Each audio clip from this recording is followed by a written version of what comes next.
How do we escape the unbearable paralysis of loss?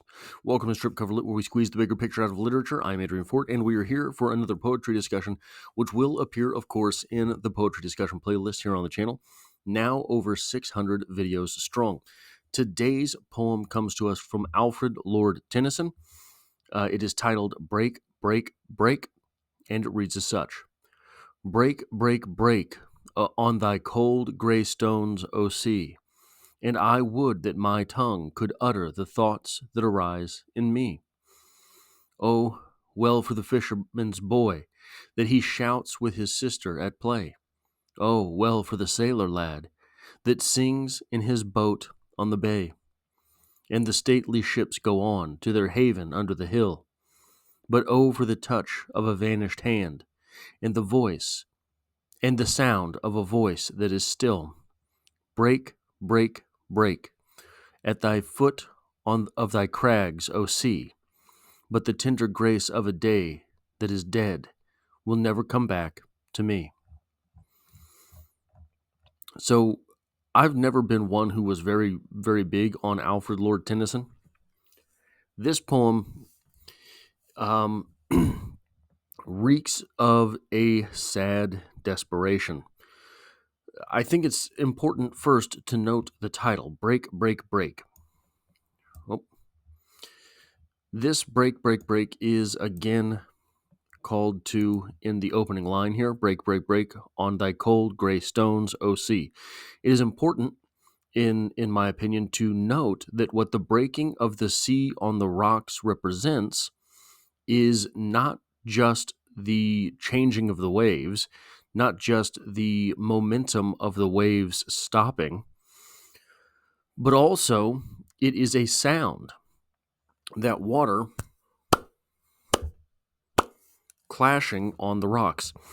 That sound is what is longed for, and is longed for in the opening couplet, break, break, break, on thy cold gray stones, O sea, and further in the last couplet, and I would that my tongue could utter the thoughts that arise in me.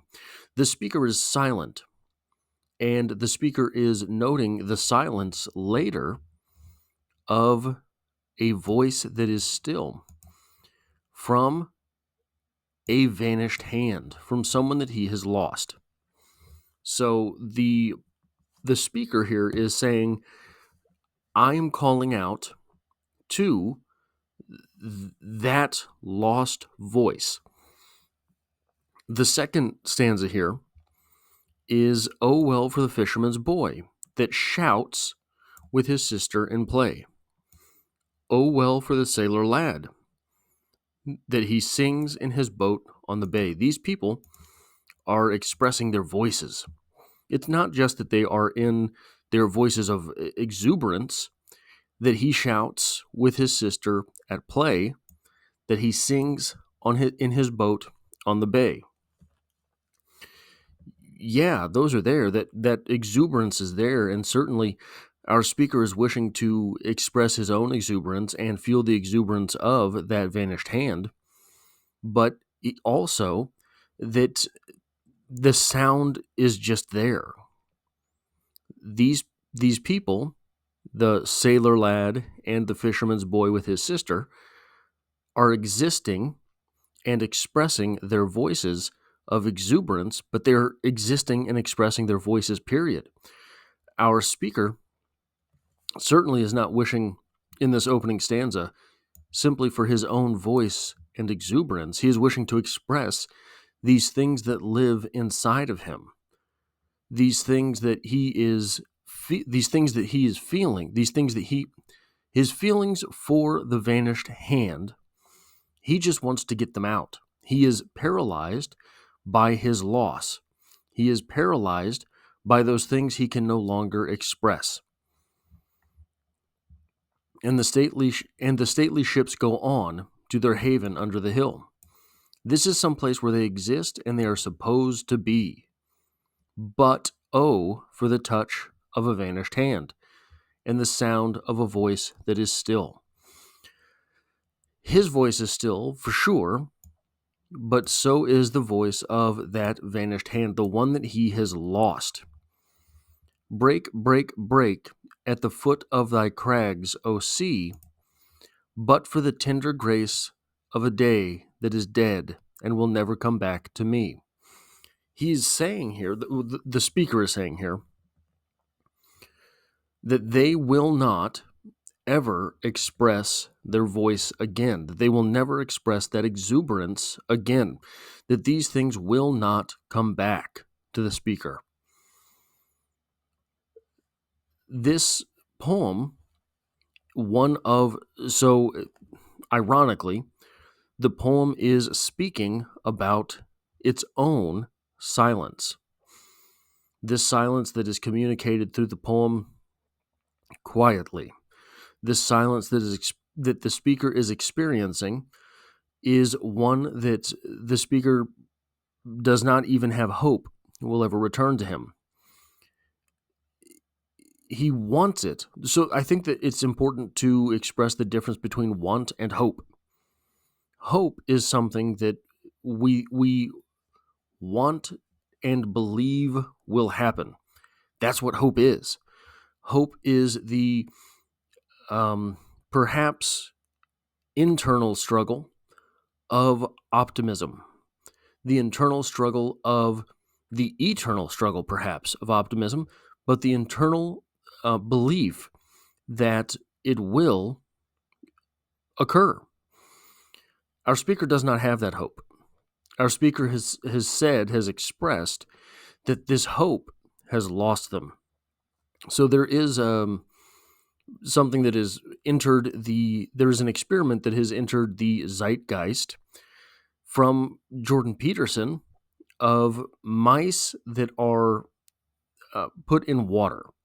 If you put a mouse in water and you let it just kind of swim around without anything to grab onto, that mouse will sink, will drown, will cease in a certain amount of minutes. I don't remember the exact experiment. I don't remember the exact quote. If, however, you put that mouse in the water and you let it almost drown, and then you pluck it out, you dry it off, you let it rest, and put it back in the water, the expectation would be, say it's 10 minutes. A mouse can float for 10 minutes before sinking. You put it back in the water after having saved it, that mouse can last something like 10 times as long, can float because it has the hope that it will again be plucked out of the water and will be dried off and will not be allowed to drown, right? So the hope keeps the mouse swimming. Our speaker does not have that hope. Our speaker is saying it has the wish for that moment to happen, but knows that the vanished hand is gone forever, will not come back. The speaker will not be plucked out of the water and dried off. This is a sad quietness. This is the old expression that the mass of men lead a life of quiet desperation. The hope is what would allow for that quiet desperation to become voiced. Our speaker has lost that. Our speaker is saying, quite simply, at the end of the day, he or she knows that vanished hand is not coming back to pluck our speaker out of the water.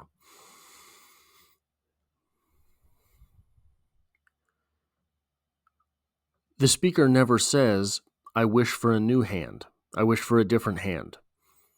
I wish for that vanished hand to be replaced. Our speaker is simply stating that it is gone. Break, break, break. The water clapping against the rocks. Break, break, break. Represents a sound and a motion that is gone forever for our speaker. Is it important in us to keep that hope? Think that it is, that we might float on ever longer. That is all I have for this poetry discussion. If you like or appreciate what it is that I do here, hitting the like button really does help me out, as it tells YouTube to share this video with other literature lovers. If you find yourself here by chance but not design, literature is the only thing I talk about on this channel, dropping multiple videos every single week. There's poetry every Monday, and I hope to have you back for the next one.